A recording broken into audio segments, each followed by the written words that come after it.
Guys ഇന്ന് ജിമ്മിൽ Onam celebration ആയിരുന്നു. പൂക്കളില്ലാണ്ട് എന്തോണം കളം വരച്ചു തുടങ്ങിയിട്ടുണ്ട് കേട്ടാ. കുറച്ച് ചേച്ചിമാര് കഥയും പറഞ്ഞ് പൂവും റെഡി ആക്കുന്നുണ്ട്. ഒരുത്തന്റെ പരിപാടി തുടങ്ങുന്നതിന് മുമ്പ് വടം വലിയും തുടങ്ങി. ഉണ്ണിക്കണ്ണൻ റെഡി ആയിട്ട് പോരാന്നുണ്ട് ചുള്ളനായിട്ട് വന്നിട്ടുണ്ട്. ഈ ഞൊണ്ടി വരുന്നത് കുമാരൻ കളത്തി പൂക്കൾ ഇട്ട് തുടങ്ങിയിട്ടാ. രണ്ടെണ്ണം കുതിര പുറത്തു പോണതിന്റെ ഇടയിൽ മറിഞ്ഞും കെട്ടി വീണത്. ഇവന്റെ മുഖത്തുനിന്നാണ് LED TV. ദിൽദാസായിട്ടും പിള്ളേര് എത്തിയിട്ടുണ്ടെങ്കിൽ നമുക്ക് പരിപാടി കിടക്കാം. ആദ്യത്തെ പരിപാടി ഇങ്ങനെ ഹാങ് ചെയ്തിരിക്കണ ചലഞ്ച് ആയിരുന്നു. ഏറ്റവും കൂടുതൽ നിൽക്കണ 10 പേർക്ക് പായസ ചലഞ്ച് പങ്കെടുക്കാം. കാണുന്ന പോലെയല്ല, നല്ല പണിയുണ്ട്. തോക്കാൻ വേണ്ടി മോട്ടിവേറ്റ് ചെയ്യാനാണ്ട. ഫോട്ടോ എടുത്തരുമെന്ന് ചോദിച്ച് റിച്ച് മോൻ വിളിക്കണം. കസാരോട്ടം തുടങ്ങി. ഓരോരുത്തരായി പുറത്തായി ലാസ്റ്റ് ചേച്ചി ജയിച്ചിട്ട്. ആമ്പിള്ളേരെ കസാരോട്ടം കോമഡി ആയിരുന്നു.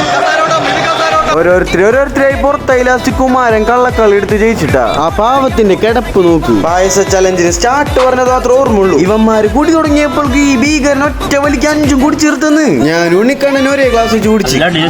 അങ്ങനെ എല്ലാ പരിപാടിയും കഴിഞ്ഞ് ജയിച്ച ആൾക്കാർക്ക് സമ്മാനവും കൊടുത്തു.